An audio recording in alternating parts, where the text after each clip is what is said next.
Salut à tous, on se retrouve pour une nouvelle vidéo qui va être mon Playing With Me du mois d'avril. Alors pour le mois d'avril, la première chose qui m'est arrivée en tête, c'est Pâques. Même si c'est au début du mois, c'est la chose que je pense direct parce qu'il y a les chocolats, et encore les chocolats. Donc j'ai fait un œuf avec les watercolor brush, donc ceux qui font l'aquarelle, et j'ai mis du bleu et du gris. J'ai fait exprès de laisser un trait assez foncé pour faire un genre de relief. Ensuite, avec le Sigma en mine 1, je commence à faire comme des pétales tout autour. Et puis ensuite, je les re-remplis. Et vous verrez qu'ensuite, je vais faire un genre de trait pour faire des feuilles. Et je vais répéter ça en boucle. Alors j'avais envie de vous proposer ce dessin tout simplement parce que je le trouve assez simple comparé à celui que j'avais fait du coup pour le mois de mars. Et ce qui va rendre la chose, on a l'impression que c'est compliqué, c'est juste le final.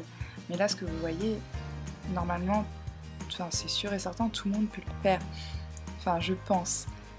C'est le fait en fait de tout rassembler, on a cette impression de détail, alors que pas du tout, c'est juste par contre qu'il faut répéter toujours le même geste, avoir la patience de répéter parce que c'est vrai que ça a été très long, là je vous mets en vitesse accélérée mais j'en ai mis pour au moins 30 minutes.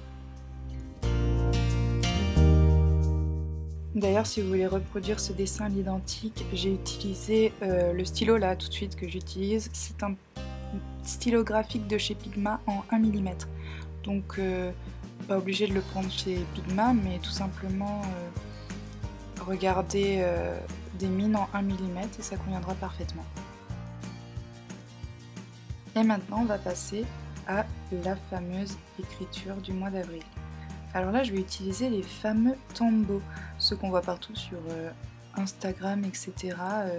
Du coup là je les ai achetés pour tester et je vous dirai ce que ça donne parce que pour le moment je sais pas. Et ensuite je repasse avec mon Faber-Castell en mine S, donc qui équivaut à du 0,3.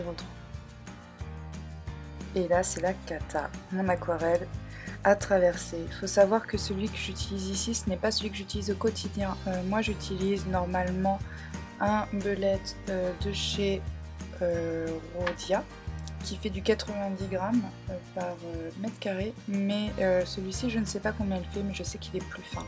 Donc je vous conseillerais de faire de l'aquarelle si vous avez du 90 grammes et encore évitez de frotter. Alors là ce que je suis en train de faire, je fais ma page d'avril en mettant bien sur une feuille pour éviter, pour repasser tout simplement ce que je vous avais préfait. Donc là je recommence quoi.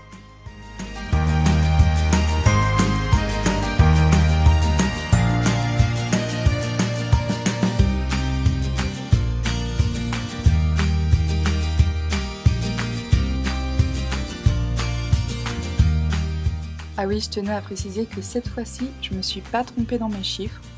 J'ai fait 30 jours. Donc je suis assez fière de moi, j'espère que vous l'êtes aussi. Et puis ensuite, je viens tout simplement faire la petite déco que j'avais un peu fait sur ma première page d'avril. Donc c'est exactement le même style et je pense que j'ai pas besoin d'expliquer ce que je suis en train de faire car c'est assez simple et je trouve que c'est très joli. Et aussi pour en revenir à ce que je vous disais par rapport à mon bullet journal, celui-ci vous allez me dire pourquoi je m'applique etc. C'est juste que celui-là souvent je le fais en premier avant d'utiliser mon vrai bullet journal. Ça me permet tout simplement de voir si ça me convient ou pas. Et lui c'est vraiment, j'y vais avec toute mon inspiration. Si ça me plaît pas, je change sur mon vrai entre guillemets bullet journal. Je peux refaire d'autres choses, mais c'est vrai que ce mois-ci j'ai fait limite à l'identique.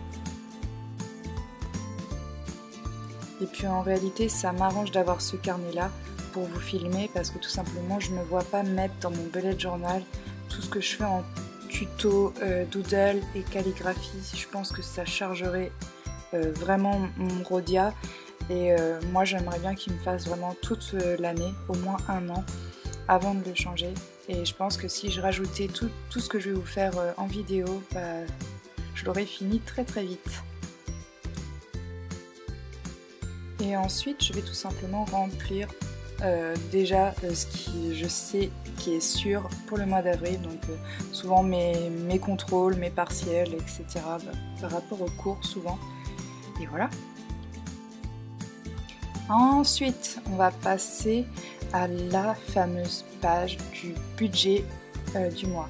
Alors là, je suis vraiment désolée, on ne voit rien du tout. Je pense que les tableaux sont vraiment très pastel, du coup, vous ne verrez pas beaucoup. Mais pour ce mois-ci, sur la page de gauche, j'ai tout simplement écrit jour après jour le mois. Et je pense que je vais m'en servir pour noter les choses importantes de ce que j'ai comme budget. Et à droite, par semaine, on aura tout simplement mon budget en détail que je vais pouvoir surligner. Donc je ne sais pas si ça va marcher, et puis dans tous les cas, je vous montrerai ça dans une prochaine vidéo, tout simplement sur mon Instagram, qui est La Petite Belette.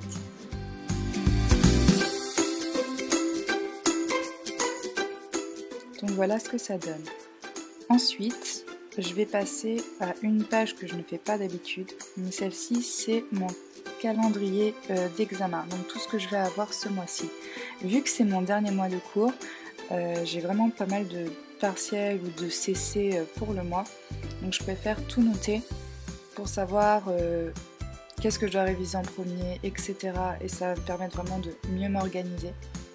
Donc je vais répartir ça par date et puis ensuite par matière et les lieux et les horaires exacts de mes examens tout simplement.